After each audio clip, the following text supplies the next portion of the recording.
this mean? Merely that I am engaged to Mr. Worthing, Mamma. Gwendolen, come here. Come here immediately. Hesitation of any kind is a sign of mental decay in the young, of physical weakness in the old.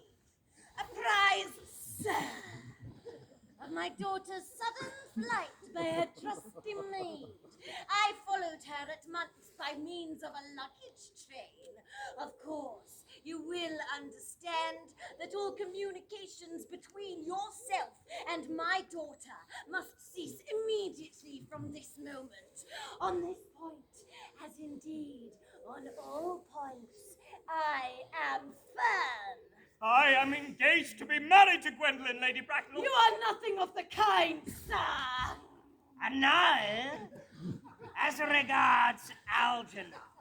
Yes, Aunt Augusta. Algernon, may I ask if it is in this house that your friend Mr. Bunbury resides? No.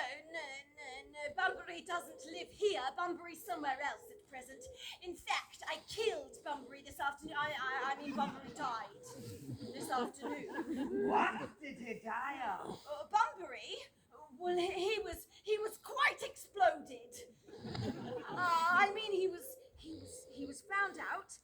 The doctors found out that Bunbury could not live. That is what I mean. And so Bunbury died. He seems to have had a high regard in the opinion of his physicians. I am glad, however, that he decided at the last on some definite course of action and acted on the proper medical advice. And now that we have finally got rid of this Mr. Bunbury, Mr. Worthing, may I ask who that young person's hand my nephew Algernon is now holding in what seems to be a peculiarly unnecessary manner? That young lady is Miss Cecily Cardew, my ward. I am engaged to be married to Algie, Lady Bracknell. I believe some preliminary inquiries on my part would not be out of place. Mr. Worthing, is Miss Cardew at all connected to any of the larger railway stations in London? Well, I merely desire information. Until yesterday, I had no idea that there were any persons or families whose origin was a terminus. Miss Cardew is the granddaughter of the late Mr. Thomas Cardew of 149 Belgrave Square, S.W., Jervis Park, Dorking, Surrey, and the Sporran, Fifeshire, N.B. That sounds not unsatisfactory. Gwendolen, the time approaches for our Gwendolen, the time approaches for our departure. We have not a moment to lose. Mr. Worthing, I had better ask, has Miss Cardew any small fortune? Oh, about £130,000 in the funds, that's all. Goodbye, Lady Bracknell, so pleased to have seen you. Moment, Mr. Worthing. £130,000 and in the funds. Miss Cardew seems a most Fine. Miss Cardew seems a most attractive lady now that I look at her. Algernon. Yes, Aunt Augusta. There are some distinct social possibilities in Miss Cardew's profile. Well, Cecily is the sweetest, dearest, prettiest girl in the whole world, and I don't care tuppence about social possibilities. Never speak disrespectfully of society, Algernon. Only people who can't get into it do that. Well, I suppose I must give my consent. Cecily, you may kiss me. Well, the marriage had best take place as soon as possible. To speak frankly, I am not in favor of long engagements. They give people an opportunity of finding out each other's character before marriage, which I think is never advisable. Beg your pardon, Lady Bracknell, for interrupting you, but this engagement is quite out of the question. Miss Cardew is my ward. She cannot marry without my consent until she comes of age. And that consent I absolutely decline to give. Upon what grounds, Mr. Worthing? Algernon is an extremely, I may almost say, an ostentatiously eligible young man. He has nothing, but he looks everything. What more could one desire? Well, it would pain me very much to speak frankly to you, Lady Bracknell, about your own nephew. But the fact is, I do not approve of his moral character. In fact, I suspect him of being untruthful. Untruthful. Impossible. He went to Oxford. I fear there can be no possible doubt about the matter. This afternoon, during my temporary absence from London on an important question of romance, he obtained admission to my house by means of the false pretense of being my brother.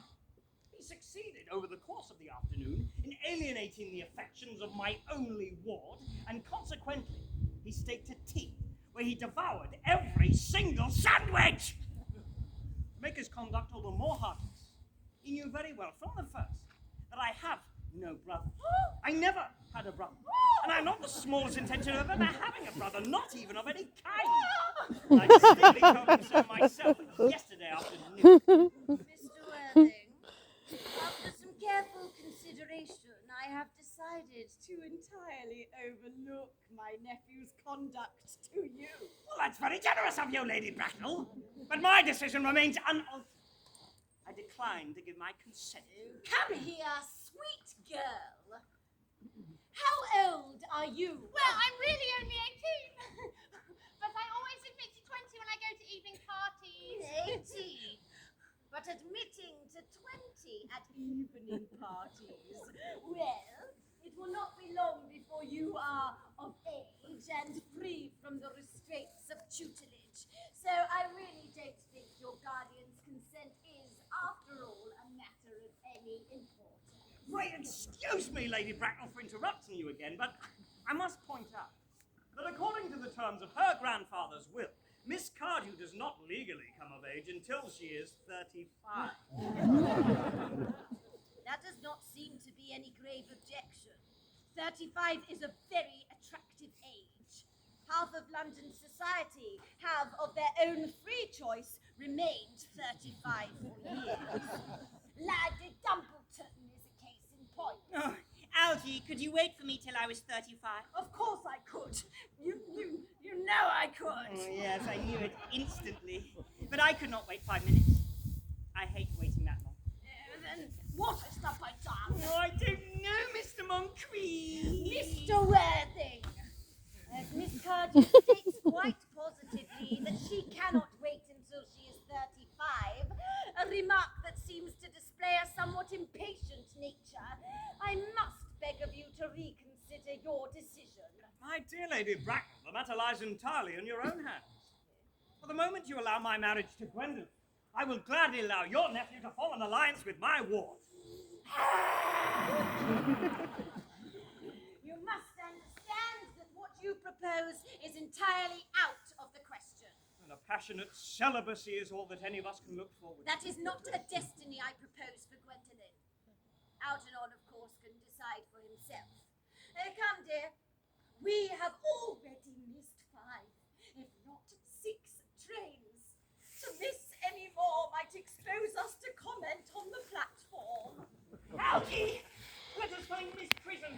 She may be able to provide some guidance. Miss Prism. Did I hear you say Miss Prism? Yes, Lady Bracknell. Is this Miss Prism a female of repellent aspect, remotely connected to education?